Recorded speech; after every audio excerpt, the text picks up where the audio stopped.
Hello students, welcome to my channel केजन classes. पिछले video में आपको हमने क्लास 10th का एक्सरसाइज 7.1 में जितने क्वेश्चन थे टोटल क्वेश्चन को सॉल्व किया था।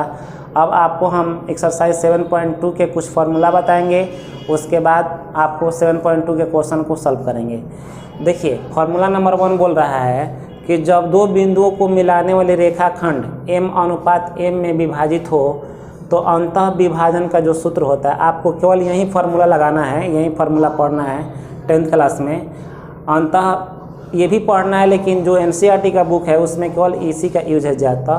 तो कह रहा है अंतः विभाजन का जो फार्मूला होता है mx2 प्लस nx1 बटा m प्लस n, और फिर होता है my2 प्लस ny1 बटा m प्लस n होता है।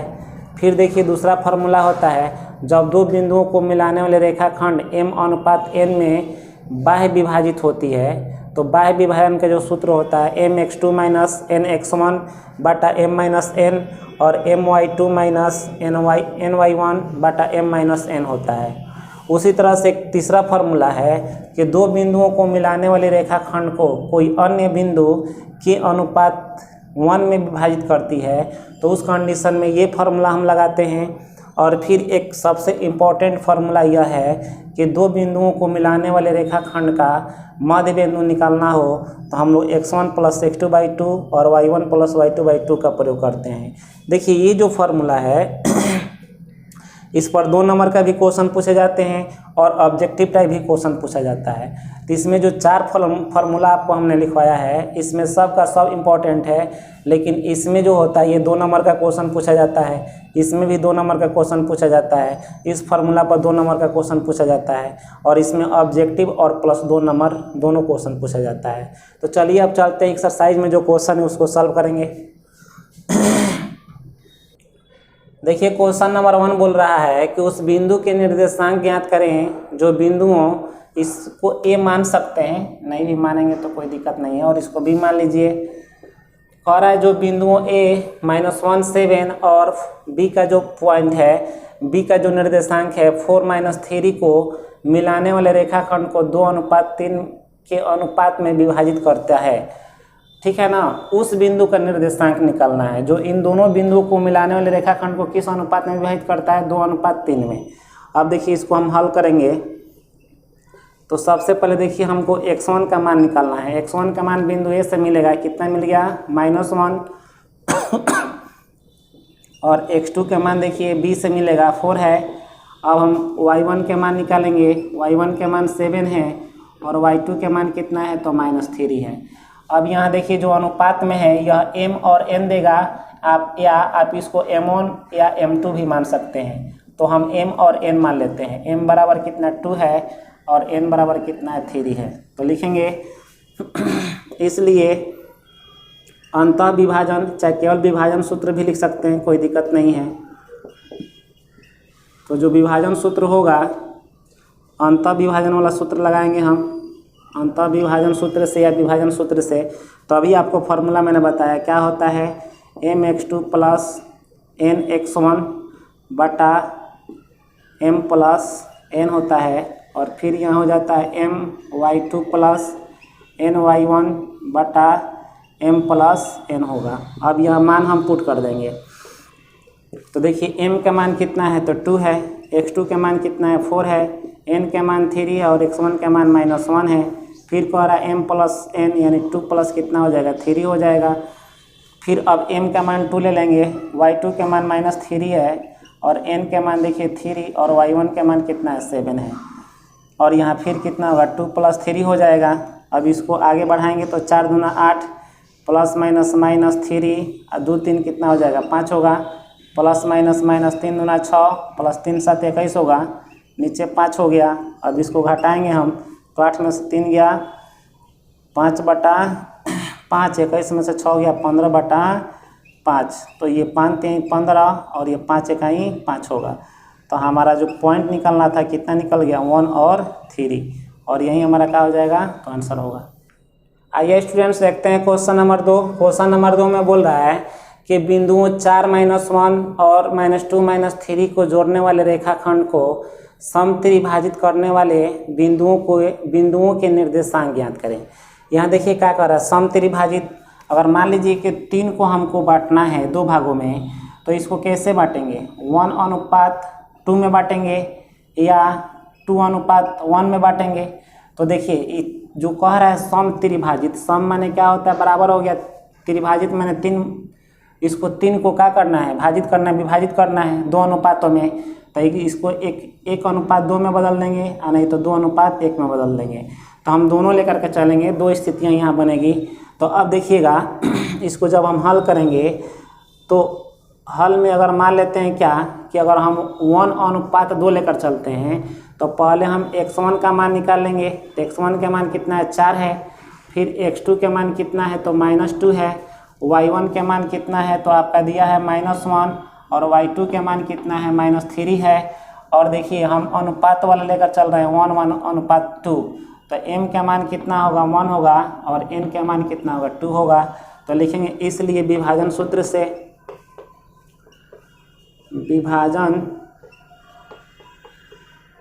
से तो कितना हो जाता है, mx2 plus mx1, sorry n होता है यहाँ पर, nx1 होता है, और यहाँ पर m प्लस n हो गया, और यहाँ पर my2 प्लस ny1 बटा m प्लस n हो गया। अब यहाँ मान हम पुट करेंगे, तो देखिए m के मान कितना है, 1 है, और x2 के मान कितना है, -2, n के मान कितना है, तो 2 है, और x1 के मान कितना है, 4 है।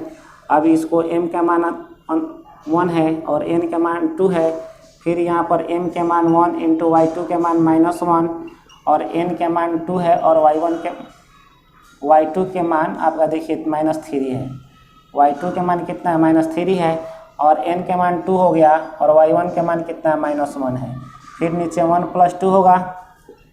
अब ये हो गया प्लस माइनस माइनस 2 × 2 प्लस 4 दूना 8 होगा, नीचे 2 हो गया, -3 प्लस माइनस माइनस 2/3। देखिए यहाँ 1 2 3 हो गया। अब इसको घटाएंगे तो कितना हो गया, 6, और ये बटा में 3 हो जाएगा, और ये -5 बटा कितना हो गया, 3। तो इसको कैंसिल कर सकते हैं।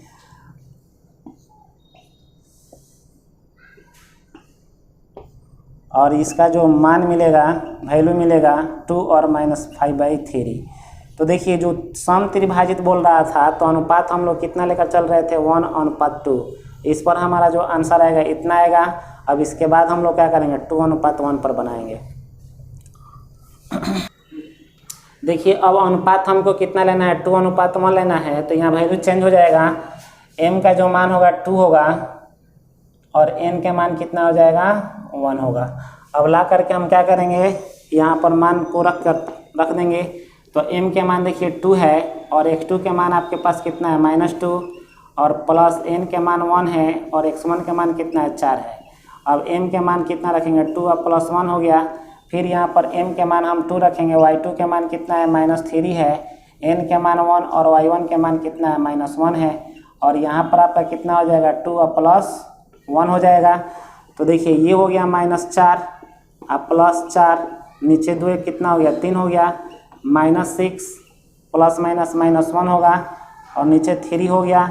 अब यहाँ हो जाएगा 0/3, और यहाँ हो जाएगा -7/3। तो ये आपको क्या देगा, 0, और ये कितना देगा, -7/3, और यही हमारा क्या हो जाएगा, तो आंसर होगा। देखिए क्वेश्चन नंबर 3 आपको समय के अभाव के कारण नहीं लिखा हमने। अब इसको हम डायरेक्ट हल करते हैं। देखिए क्वेश्चन नंबर 3 बोल रहा है कि आपके स्कूल में खेल कूद क्रियाकलाप आयोजित करने के लिए एक आयताकार मैदान ABCD में चुनने से परस्पर 1 मीटर की दूरी पर पंक्तियां बनाई गई है। AD के अनुदिश परस्पर 1 मीटर की दूरी पर 100 गमले रखे गए हैं, यानी AD के दिशा में 1 मीटर की दूरी पर 100 गमले रखे गए हैं। तो कह रहा है क्या, जैसा कि आकृति 7.12 में दर्शाया गया है, निहारिका दूसरी पंक्ति में AD के 1/4 भाग के बराबर की दूरी दौड़ती है और वहां एक झंडा गाड़ देती है। प्रीत 8वीं पंक्ति में AD के 1/5 भाग के बराबर की दूरी दौड़ती है और वहां एक लाल झंडे गाड़ देती है। दोनों झंडों के बीच की दूरी क्या है? यदि रश्मि को एक नीला झंडा इन दोनों झंडों को मिलाने वाले रेखाखंड पर ठीक आधी दूरी के बीच में गाड़ना हो तो वह अपना झंडा कहाँ गाड़ना चाहेगी। देखिए क्वेश्चन क्या है, क्वेश्चन बोल रहा है क्या कि स्कूल के मैदान में एक खेल आयोजित किया जाता है और वहाँ एक आयताकार मैदान है और उस आयताकार मैदान का नाम दिया गया है ABCD। कह रहा है AD के अनुदिश, AD के दिशा में 1 मीटर की दूरी पर मान लीजिए 100 गमले रखे गए हैं, 100 गमला रखा गया है। इस गमला आपका है 1 मीटर की दूरी पर रखा गया है। तो अब बताइए कि AD के अनुदिश 100 गमले रखे गए हैं 1 मीटर की दूरी पर, तो इसका मतलब क्या हुआ, AD की लंबाई कितना होगा, 100 मीटर होगा, तभी ना 100 गमले रखे जाएंगे।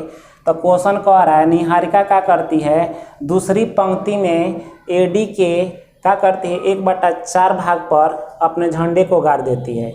तो लिखेंगे निहारिका द्वारा गाड़े गए झंडे की स्थिति, दूसरी पंक्ति बोल रहा है तो दूसरा पंक्ति के लिए 2 लिख दिया हमने। x का जो मान होगा ये दूसरा पंक्ति हो गया, दूसरा पंक्ति ये x का मान है, ये x वाला, यहाँ से x का मान मिलेगा।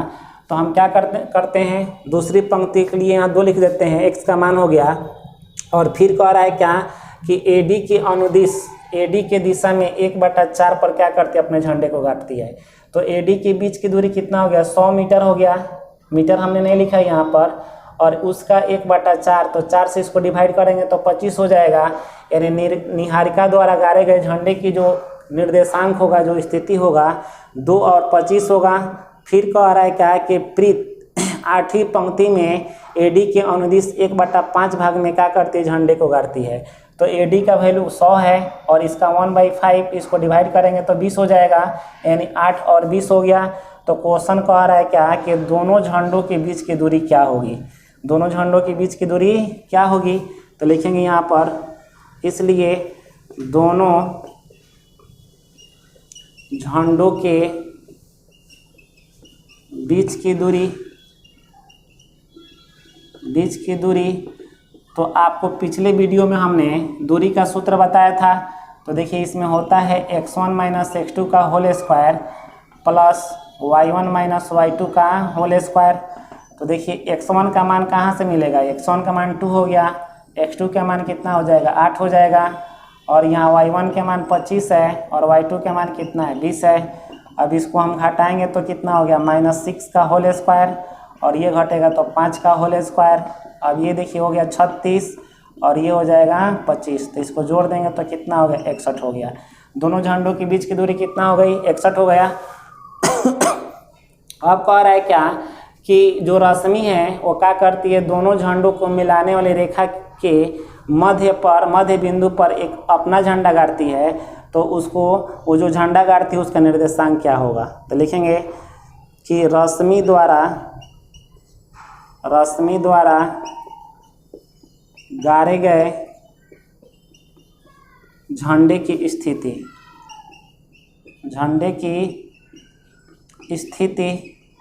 तो देखिए क्वेश्चन क्या कह रहा है कि दोनों झंडों को मिलाने वाली रेखा के मध्य बिंदु पर क्या करती है, रश्मि अपना झंडा गाड़ती है। तो मध्य बिंदु निकालने के लिए आपको फॉर्मूला हमने अभी बताया इस वीडियो में, क्या होता है x1 + x2/2 होता है और y1 + y2/2 होता है। अब इसका हम मान रखेंगे तो देखिए x1 के मान कितना है 2 है और x2 के मान कितना है 8 है, बटा 2 हो गया। y1 के मान 25 है और इसका मान 20 है, बटा 2 हो जाएगा। तो जब इसको हम जोड़ेंगे तो 10/2 हो गया और इसको जोड़ेंगे तो 45/2 हो गया। तो इसको जब डिवाइड कीजिएगा तो कितना हो जाएगा, 2 × 5 = 10 होता है, और इसको जब डिवाइड करेंगे तो कितना हो जाएगा 22.5 होगा। तो कितना हो जाएगा 5 और 22.5। तो ये हमारा आंसर हो गया, एक यहाँ आंसर है और एक ये वाला आंसर हो गया। आइए स्टूडेंट्स देखते हैं क्वेश्चन नंबर 4। कह रहा है क्या, बिंदुओं -3, 10 और 6 - 8 को जोड़ने वाले रेखाखंड को बिंदु -1, 6 किस अनुपात में विभाजित करेगी। तो देखिए इसको जब हम हल करेंगे तो लिखेंगे, माना कि बिंदु P मान लेते हैं इसको, बिंदु P -1, 6 बिंदुओं,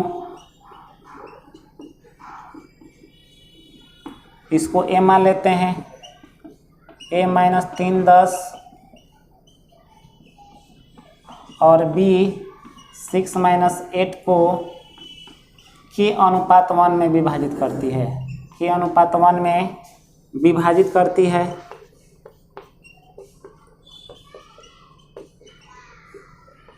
तो देखिए आपको हम k अनुपात 1 वाला सूत्र बताया था, तो इसका क्या होता है फॉर्मूला, kx2 प्लस x1 बटा k प्लस 1 और यहाँ होता है ky2 प्लस y1 बटा k प्लस 1 होता है। अब इसको हम लोग क्या करेंगे, यहाँ मान पुट करेंगे। तो देखिए k x2 के मान इन दोनों में से लिया जाएगा, तो x2 के मान कितना होगा 6 होगा और प्लस x1 के मान कितना है तो -3 है बटा k प्लस 1 हो गया। अब यहाँ देखिए k y2 के मान कितना हो जाएगा -8 होगा प्लस y1 के मान कितना है तो 10 है और ये कितना हो गया k प्लस 1 हो गया।